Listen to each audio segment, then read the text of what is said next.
Groundhog Day, day 3. In D.C., Kevin McCarthy is not the Speaker of the House, and Republican holdouts still do not have a reasonable alternative. I'm Leland Vittert. It's nice to have you along. 7 p.m. in Washington. We'll take you back to the House floor right now, where they are voting for an 11th time. The last time this happened was around the Civil War, 1860, that they still have not been able to agree on a Speaker of the House. And it appears, as we look at the vote totals right now, that Kevin McCarthy has lost an 11th vote. With that, we bring in one of Kevin McCarthy's staunchest supporters, the man from Florida, Michael Waltz, who's joining us just ahead of his own vote. Congressman, it's good to see you as always. Definition of insanity, as you know, is doing the same thing over and over again and expecting a different result. Is there a time you all, Kevin McCarthy's supporters, are going to change tactics? Well, look, Leland, the negotiations are ongoing.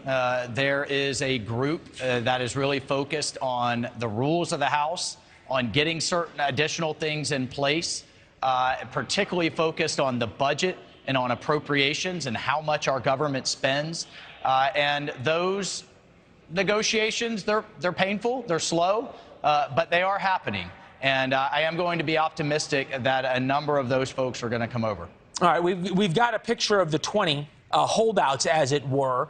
You were quite guarded in how you were discussing them. Others have called them clowns, terrorists, they're embarrassing Republicans and the like. Do you hold those same feelings? And if not, why not? No, I don't hold those same feelings, and I don't think we need to get to personal attacks or we need to get into ascribing motives. I do think there are some that this is personal about McCarthy, and I think that's unfortunate, and I disagree with it. We don't come here with our own personal agendas or grievances.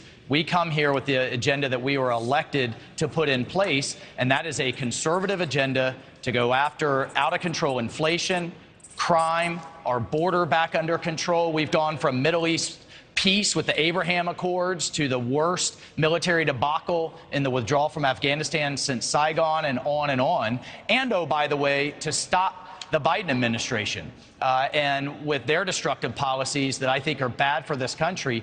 That's what we need to be focused on. There's members who think there are rules changes, many of which I actually agree with, especially with the last couple of years under Nancy Pelosi, that need to be put in place. My frustration is we've put a lot of them in place. We've agreed to them in our rules package. Things like, Leland, that you can't just drop a bill with only 24 hours to read it. You have to actually give people time. You have to have an inflation score.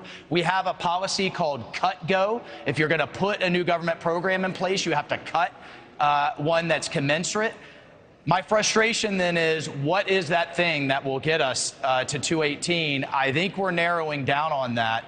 And again, I'm going to be an optimist to say that we can get there. President Trump has asked us to take the win, move the country forward, stop the Biden administration. And so this notion that we're not conservative enough is ridiculous. Marjorie Taylor Greene is on board. Jim Jordan is on board. President Trump is on board. Jim Banks is on board. So, I let's go. You saying, I'm ready to get to work. I appreciate you saying you're not willing to ascribe motives, and not name calling is always a good thing in Congress and in grade school. I guess my question, though, is why is Kevin McCarthy so special and such a sacred cow to the Republican caucus that it would not be, okay, we hear these 20 folks, for some it is personal, whether that's sincerely held or not, or reasonable or not, and we're just going to go with somebody else? Well, but the issue is, who is that somebody else, Leland? I mean, I think we're on, what, our 7th or 8th name? Biggs, Jordan, Donalds, what is it now, Hearn, Trump.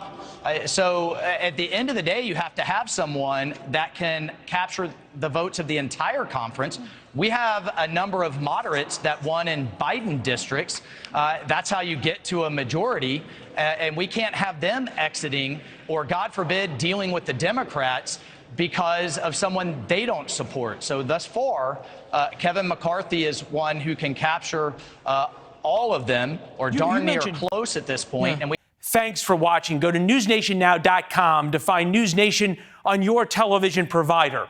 And don't forget to subscribe. Click the red button to get more of NewsNation's fact-driven, unbiased coverage.